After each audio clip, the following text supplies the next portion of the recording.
नमस्कार। कक्षा 12 के इतिहास में हमारा पहला पाठ चल रहा था भारत का वैभवपूर्ण अतीत। उसमें हमारा अगला टॉपिक है कि हमने पहले साहित्यिक स्रोतों के बारे में, पुरातात्विक स्रोतों के बारे में और पूरे भारत में विश्व संचार के बारे में पढ़ लिया था। अब जो हम पढ़ेंगे वो है भारत में नाविक शक्ति कि सिंधु प्रदेश के अंदर सिंधु नदी में 6000 वर्ष पहले चलने वाले जलयानों का वर्णन किया गया है। संस्कृत भाषा के अंदर जो हमारे जो लिखे हुए ग्रंथ साहित्य मिले हैं, वहाँ संस्कृत भाषा में नव शब्द का प्रयोग नाविक के लिए किया गया है और जो इस विद्या को जानता था उसके लिए नवगति का प्रयोग किया गया। और उर्दू भाषा के अंदर नव का तात्पर्य नाव बताया गया है और अंग्रेजी में नवगति के लिए नेविगेशन शब्द का प्रयोग हुआ है। कहा जाता है कि कोलंबस, जिसका जन्म 1451 में हुआ था, के पैदा होने से भी 1000 वर्ष पूर्व भारत के अंदर जलयान चलते थे और वे इतने शक्तिशाली थे कि हिंद महासागर और प्रशांत महासागर में जो भीषण तूफान आते थे, जो समुद्र में तूफान आते हैं, उनसे मतलब उनका सामना करते हुए जो उसमें यात्री बैठे होते थे उन्हें अपने अपने सुदूर देशों में पहुंचाते थे। हमें लोथल सभ्यता से, जो हड़प्पा की मोहनजोदड़ो की सभ्यता मिली है, उसमें गुजरात के अंदर लोथल है। लोथल सभ्यता में हमें विकसित बंदरगाह के बारे में पता चला है, जहां मिस्र, ईरान और मेसोपोटामिया के साथ में व्यापार होता था। वहां जलपोत व नौका निर्माण के कारखाने भी मिले हैं। अरब सागर को रत्नाकर कहा जाता था। ये प्रश्न आता है कि अरब सागर का प्राचीन नाम क्या था। अरब सागर को रत्नाकर और बंगाल की खाड़ी को महोदधी, बंगाल की खाड़ी को महोदधी नाम से जाना जाता था।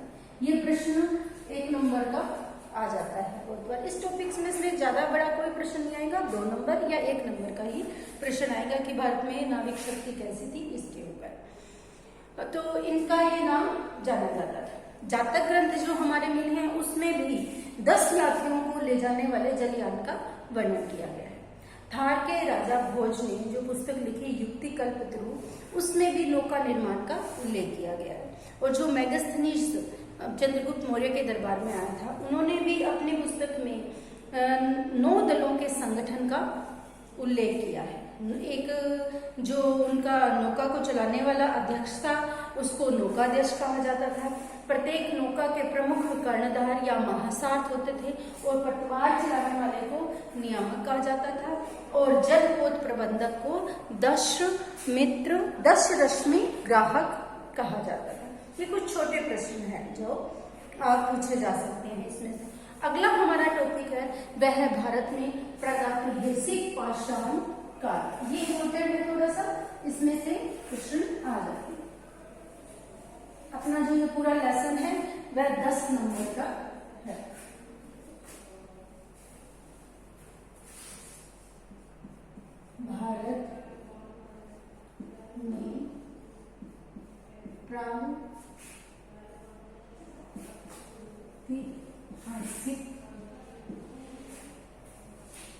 भारत में प्रागैतिहासिक काल।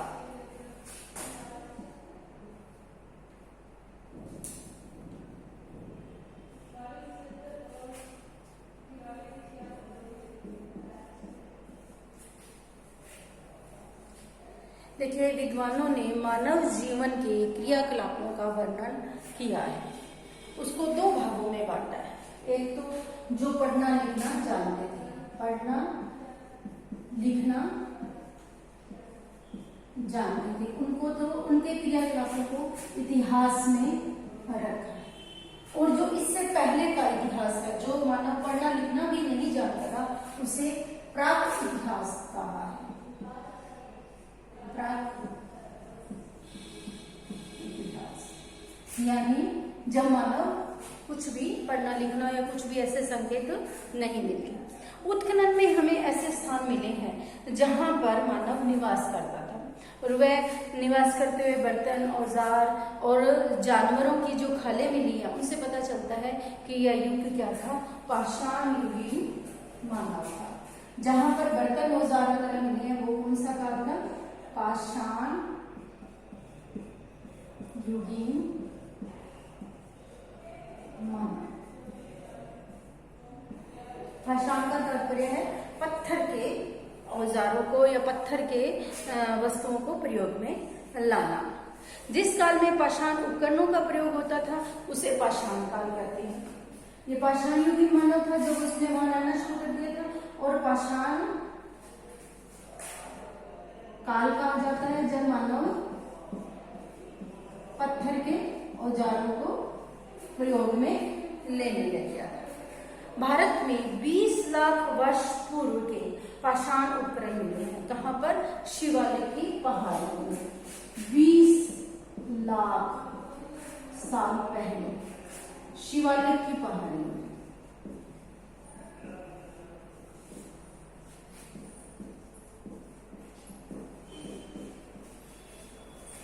शिवालिक की पहाड़ियों के अंदर 20 लाख वर्ष पुराने पाषाण उपकरण मिले हैं और इन्हें 3 भागों में बांटा गया है।